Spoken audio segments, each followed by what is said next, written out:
மக்களே, இது என்னன்னு உங்களுக்கு தெரியுதா? இதுதான் ஜாம்பைக்காய், வாட்டர் ஆப்பிள். இப்போது ஜாம்பைக்காய் சீசன். அதனால நிறைய காய்ச்சிருக்கு மரத்தில். ஆனால் என்ன, யாரும் பறிக்காமல் இந்த மாதிரி வேஸ்ட்டாகவே போகுது.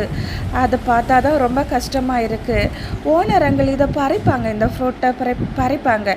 நம்ம ஓனரங்கள் பறிக்காமல் இருந்தாலும் பாட்டி இருக்காங்க, ஓனரங்களோட அம்மா பாட்டியும் பறிப்பாங்க. ஆனால் இப்போ யாருமே பறிக்கலை, அதை கண்டுக்கவே இல்லை.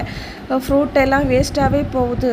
இதெல்லாம் நமக்கு கடைக்கு போய் வாங்கணுன்னா 1 கேஜி, அதாவது 1 கிலோ வந்து 600 ரூபாய்க்கு போகுது மக்களே. 600 ரூபாய் 1 கிலோ. இதே நமக்கு ஆன்லைனில் பர்ச்சேஸ் பண்ணணும்னு நினச்சா 150 ரூபா டெலிவரி சார்ஜ் கூட கொடுக்க வேண்டியதாக இருக்குது. அப்படி 750 ரூபா ஆகுது. ஆனால் இங்கே பார்த்தீங்களா மக்களே, எல்லாமே வேஸ்ட்டாகவே போகுது. அதனால் நான் ஒன்று மட்டும் எடுத்து டேஸ்ட் பண்ணேன். ஏன்னா நம்மளால் நிறைய அதிகமாக சாப்பிட முடியாது.